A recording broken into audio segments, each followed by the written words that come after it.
ವಿಜಯಪುರದಲ್ಲಿ ರಾಷ್ಟ್ರೀಯ ಸ್ವಯಂ ಸೇವಕ ಸಂಘದಿಂದ ಆಕರ್ಷಕ ಪಥಸಂಚಲನ ನಡೆಯಿತು. ವಿಜಯಪುರ ನಗರದ ಗೋದಾವರಿ ಹೋಟೆಲ್ ಬಳಿ ಆರ್ಎಸ್ಎಸ್ ಪಥಸಂಚಲನಕ್ಕೆ ಚಾಲನೆ ನೀಡಲಾಯಿತು. ಆರ್ಎಸ್ಎಸ್ ಸ್ಥಾಪನೆಯಾಗಿ 100 ವರ್ಷ ಗತಿಸಿದ ಹಿನ್ನೆಲೆ ಹಾಗೂ ವಿಜಯದಶಮಿ ನಿಮಿತ್ತವಾಗಿ ಪಥಸಂಚಲನ ಆಯೋಜಿಸಲಾಗಿತ್ತು. ವಿಜಯಪುರ ನಗರದ ವಿವಿಧ ಸರ್ಕಲ್ ಮೂಲಕ ತೆರಳುವ ಮಾರ್ಗದಲ್ಲಿ ರಂಗೋಲಿ ಹಾಕಿ ಮಹಿಳೆಯರು ಪಥಸಂಚಲನವನ್ನು ಸ್ವಾಗತಿಸಿದರು. ಅಲ್ಲದೆ ಆರ್ಎಸ್ಎಸ್ ಗಣವೇಷಧಾರಿಗಳ ಮೇಲೆ ಪುಷ್ಪ ವೃಷ್ಟಿಗೈದು. ಈ ಸಂದರ್ಭದಲ್ಲಿ ಅಹಿತಕರ ಘಟನೆಗಳು ಆಗದಂತೆ ಎಸ್ಪಿ ಲಕ್ಷ್ಮಣ್ ನಿಂಬರ್ಗಿ ನೇತೃತ್ವದಲ್ಲಿ ಪಥಸಂಚಲನ ಮಾರ್ಗದಲ್ಲಿ ಬಿಗಿ ಪೊಲೀಸ್ ಬಂದೋಬಸ್ತ್ ವ್ಯವಸ್ಥೆ ಮಾಡಲಾಗಿತ್ತು. ದರ್ಬಾರ್ ಹೈಸ್ಕೂಲ್ ಮೈದಾನ ತಲುಪಿದ ಪಥಸಂಚಲನ ಸಭೆಯಾಗಿ ಮಾರ್ಪಟ್ಟಿತು. ಈ ವೇಳೆ ಆರ್ಎಸ್ಎಸ್ ಪ್ರಮುಖರು ಭಾಷಣ ಮಾಡಿದರು. ಆರ್ಎಸ್ಎಸ್ ಪಥಸಂಚಲನದಲ್ಲಿ ಮಾಜಿ ಸಚಿವರಾದ ಅಪ್ಪಾಸಾಹೇಬ್ ಪಟ್ಟಣಶೆಟ್ಟಿ, ಎಸ್ಕೆ ಬೆಳ್ಳುಪಿ, ಬಿಜೆಪಿ ಜಿಲ್ಲಾಧ್ಯಕ್ಷ ಗುರುಲಿಂಗಪ್ಪ ಅಂಗಡಿ ಸೇರಿದಂತೆ ಪ್ರಮುಖರು ಉಪಸ್ಥಿತರಿದ್ದರು. ಕಾರ್ಯಕ್ರಮದ ಮಧ್ಯೆ ಚಪ್ಪಾಳೆಯನ್ನು ತಟ್ಟಬಾರದು. ಅದೇ ರೀತಿ ನಮ್ಮ ಮೊಬೈಲ್ಗಳನ್ನು ಸೈಲೆಂಟ್ ಅಥವಾ ಸ್ವಿಚ್ ಆಫ್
ಸಂಘ ತನ್ನ ಶತಾಬ್ದಿ ವರ್ಷಗಳನ್ನು ಪೂರ್ಣಗೊಳಿಸಿ 101ನೇ ವರ್ಷಕ್ಕೆ ಕಾಲಿಡ್ತಾ ಇದೆ.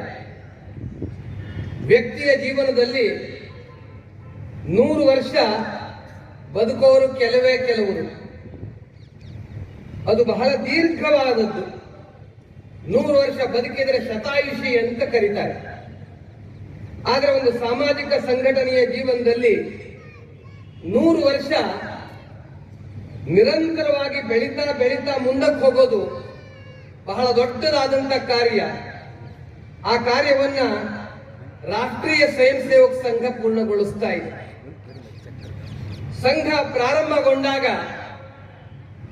ಸಂಘ ಸಂಸ್ಥಾಪಕ ಡಾಕ್ಟರ್ ಹೆಡ್ಗೇವಾರ್ ಅವರು ಶತಾಬ್ದಿಯ ಕಲ್ಪನೆಯನ್ನೇ ಇಟ್ಕೊಂಡಿರಲಿಲ್ಲ.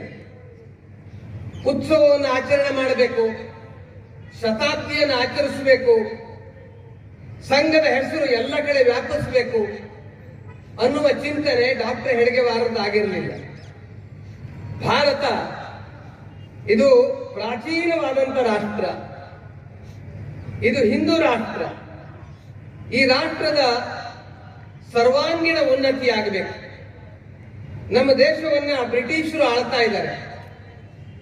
ಅವರನ್ನ ಈ ದೇಶದಿಂದ ಓಡಿಸಿದ್ರೆ ಮಾತ್ರ ಸಾಲದು. ಅವರು ಇಲ್ಲಿಗೆ ಬಂದು ತಮ್ಮ ಬೇರನ್ನ ಬೆಳೆಸ್ಕೊಳ್ಳಿಕ್ಕೆ ಕಾರಣವಾದಂತ ಎಲ್ಲ ಸಂಗತಿಗಳಿಂದ ಭಾರತ ಮುಕ್ತವಾಗಬೇಕು. ತನ್ನೆಲ್ಲ ದೋಷಗಳನ್ನ ದೂರ ಮಾಡಿಕೊಂಡು ಸಶಕ್ತವಾಗಿ ಸಂಘಟಿತವಾಗಿ ಸಮಾಜ ಎದ್ದು ನಿಲ್ಲಬೇಕು ಅನ್ನುವ ಕಲ್ಪನೆಯನ್ನು ಇಟ್ಕೊಂಡು ರಾಷ್ಟ್ರೀಯ ಸ್ವಯಂ ಸೇವಕ ಸಂಘದ ಕಾರ್ಯವನ್ನು ಡಾಕ್ಟರ್ ಹೆಡ್ಗೇವಾರ್ ಪ್ರಾರಂಭ ಮಾಡಿದರು 1925ರಲ್ಲಿ. ಮುಳ್ಳನ್ನ ಮುಳ್ಳಿನಿಂದಲೇ ತೆಗಿಬೇಕು ಅಂತ ಬ್ರಿಟಿಷರ ವಿರುದ್ಧ ಶಸ್ತ್ರವನ್ನು ಹಿಡಿದು ಹೋರಾಟ ಮಾಡ್ತಾ ಇದ್ದಂತಹ ಉಗ್ರಗಾಮಿಯ ಅನುಶೀಲನ ಸಮಿತಿಯಲ್ಲೂ ಪ್ರಮುಖ ಪಾತ್ರ ವಹಿಸಿ ಕೆಲಸ ಮಾಡಿದವರು. ಅಂದ್ರೆ ತನ್ನ ವಿದ್ಯಾರ್ಥಿ ಜೀವನ ಮತ್ತು ಹೊರಗಡೆ ಬಂದ ಮೇಲೆ ಸಮಾಜ ಜೀವನ ಎಲ್ಲದರಲ್ಲೂ ರಾಷ್ಟ್ರವನ್ನು ಬಿಟ್ಟು ಇನ್ನೇನು ಚಿಂತನೆ ಮಾಡದ ಶ್ರೇಷ್ಠ ದೇಶಭಕ್ತ ಡಾಕ್ಟರ್ ಕೇಶವ ಬಲಿರಾಮ್ ಹೆಡ್ಗೇವಾರ್ ಅವರು. ಹಾಗೆ ನೋಡಿದ್ರೆ ಅವರಿಗೆ ತಮ್ಮ ವೈದ್ಯಕೀಯ ಪದವಿಯನ್ನು ಮುಗಿಸ್ಕೊಂಡ ನಂತರ ಬರ್ಮಾದಲ್ಲಿ ಉತ್ತಮ ನೌಕರಿನೂ ಬಂದಿತ್ತು. ಆದರೆ ಇವರು ಯಾವುದೇ ಉದ್ಯೋಗವನ್ನು ಮಾಡದೆ, ಸ್ವಂತಕ್ಕಾಗಿ ಚಿಂತೆ ಮಾಡದೆ, ಪರಿವಾರದ ಚಿಂತೆಯನ್ನು ಮಾಡದೆ, ಅತ್ಯಂತ ಬಡತನದಲ್ಲಿ ಹುಟ್ಟಿದ್ರು.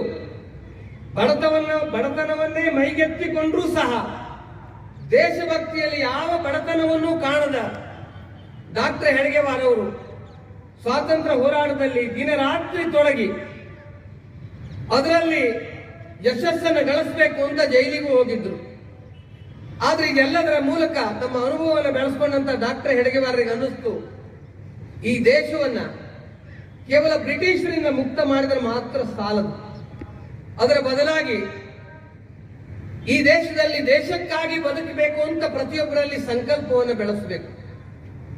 ಈ ದೇಶದ ಪ್ರತಿಯೊಬ್ಬ ತಾನು ಈ ದೇಶದ ಮಗು, ದೇಶಕ್ಕಾಗಿ ಕಾರ್ಯ ಮಾಡೋದು ನನ್ನ ಕರ್ತವ್ಯ, ದೇಶದಲ್ಲಿ ಇರೋರೆಲ್ಲರೂ ನನ್ನ ಅಣ್ಣ ತಮ್ಮಂದರು, ಸೋದರರು, ಅಕ್ಕ ತಂಗಿಯರು, ಸೋದರಿಯರು ಅನ್ನುವ ಭಾವ.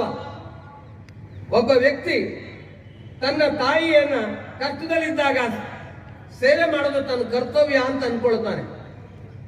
ಹಾಗೆ ಈ ದೇಶದ ಪ್ರತಿಯೊಬ್ಬ ಮಗು ತಾಯಿ ಭಾರತೀಯ ಸೇವೆಗೆ ಕರ್ತವ್ಯ ಅಂತ ಅಂದ್ಕೊಂಡು ಮುನ್ನಡಿಬೇಕು.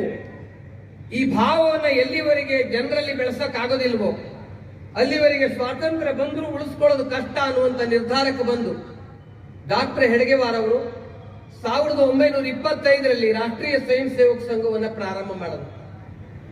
ಇವತ್ತು ಬಹಳ ದೊಡ್ಡ ಸ್ವರೂಪವನ್ನು ನಾವು ದೇಶದಲ್ಲಿ ಕಾಣ್ತೀವಿ.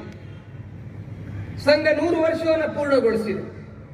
ಪ್ರಾರಂಭದ ವರ್ಷದಲ್ಲಿ ಡಾಕ್ಟರ್ ಹೆಡ್ಗೇವಾರ್ ಅವರು ಚಿಕ್ಕ ಮಕ್ಕಳನ್ನ ಇಟ್ಕೊಂಡು ಅವರಿಗಾಗಿ ಪ್ರತಿನಿತ್ಯದ ವ್ಯಾಯಾಮ ಕೇಂದ್ರವನ್ನ, ಬೌದ್ಧಿಕವಾಗಿ ಅವರ ವಿಕಾಸಕ್ಕಾಗಿ ಯೋಜನೆಯನ್ನ ಮಾಡ್ತಾ ಶಾಖೆ ಅನ್ನುವ ಪುಟ್ಟ ಸ್ವರೂಪವನ್ನ ಜನರ ಕಣ್ಮುಂದೆ